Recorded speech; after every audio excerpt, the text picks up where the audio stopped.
পরপুরুষের হাত ধরে পালিয়ে যাওয়ায় জীবিত মায়ের শ্রাদ্ধ করলো ছেলে।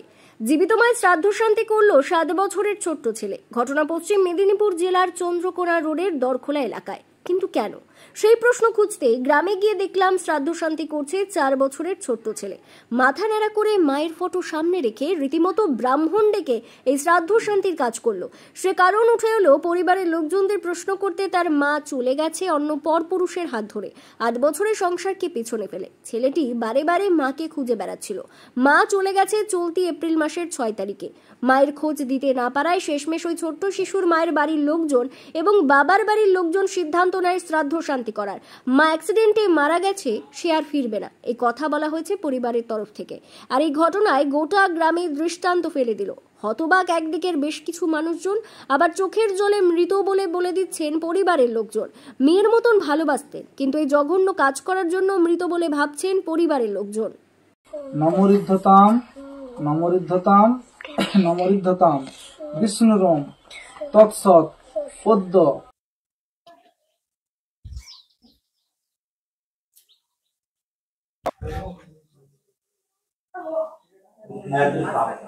কি নাম তোমার? অংশুমান ঘোষ। মরে গেছে। মা মরে গেছে? আচ্ছা, মা আর আসছে না? মা কোথায় গেছে জানো? কি হয়েছে মায়ের? শরীর খারাপ। হ্যাঁ, গাড়ি চাপা দিতে। গাড়ি চাপা দিয়েছে? ওই তো দেখতেন তো চোখের জল, মেয়ে ভাবতাম। আজকে সেই বাচ্চাটার দিকে তাকিয়ে কি করবেন? কিছু করা যাচ্ছে না, মানে কি যে করবো, আমরা কোনো কিছু করতে পারছি না। ওকে কি করে রাখবো এতটুকু ছেলেকে? আর ছেলে তো আমি যত ইয়া করে আমি ছেলে পাঠাবো নি, ছেলে কোনোদিনের জন্য দেবো না। আমার জীবন চলে গেল, আমি ছেলে দেবো না। আমার যা সম্পত্তি আছে আমি ছেলের নামে করে দেবো, আমি ওকে ছেলে দেবো না। ও মেরে দিতে পারে।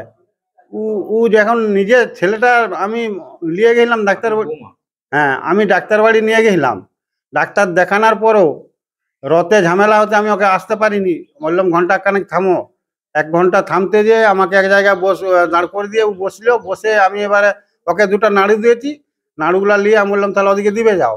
নাড়ুগুলা দিতে গেছি, দিয়ে আর আমি একটু দোকানে পান খেতে গেছি, ঘুরে এসে নাই।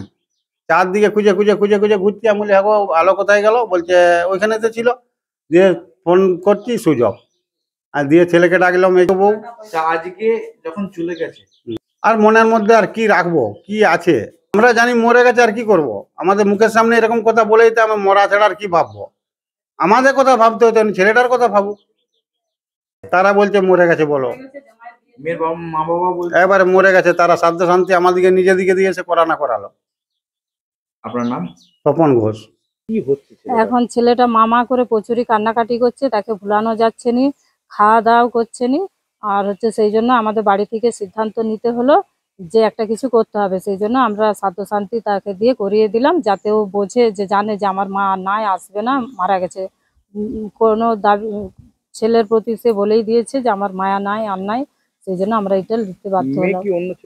হ্যাঁ, একটা ছেলের সাথে চলে গেছে, সেখানে আমরা গেছিলাম, সে ফিরবে না, কোনো ছেলের প্রতি দাবি নাই, সে লিখে দিয়েছে, লিখিত করে দিয়েছে। তার নাম? আমার নাম মীনা ঘোষ। কে হন?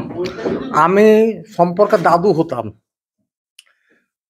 প্রচুর ইয়ার্কি ফাতাল আমি করতাম, নাত বউয়ের সঙ্গে যেমন করতে হয়। কিছুই বুঝতে পারিনি ভাই। আজ 8-10 দিন যাবৎ কথা বলতে নি। যাই হোক, এই জিনিসটা তো ঘটবে। সব থেকে বড় কথা, বাচ্চাটার জন্য ভিতর কুকুর করে। আমি অবাক হয়ে আছি, আমার 77-78 বছর বয়স। এই প্রথম আমি দেখলাম আমার জ্ঞানে। আচ্ছা ওই গেল, আগেকার যুগে আমরা দেখেছি একটা ছেলের বয়স হতো 40, একটা মেয়ে এসছে কত 12 বছরের, সেও তো সংসারটাকে মানিয়ে নিয়ে চলেছে। কিন্তু কি করলেন সেই জিনিসটা যাচ্ছে না। এটা একেবারে অসম্ভব জিনিস, এটা মেনে নিতে পারছি না। একটা বাচ্চাকে ছেড়ে চলে যাবে, মানা যাচ্ছে না। এখন মৃত বলেই ভেবে নিচ্ছে, আর কি করবো? আর ওইটুকু বাচ্চাকে যদি ছেড়ে চলে যেতে পারে সেটা মৃত বলেই ভাবতে হবে তাকে। আপনার নাম? আমার নাম হচ্ছে অজয় উকিল।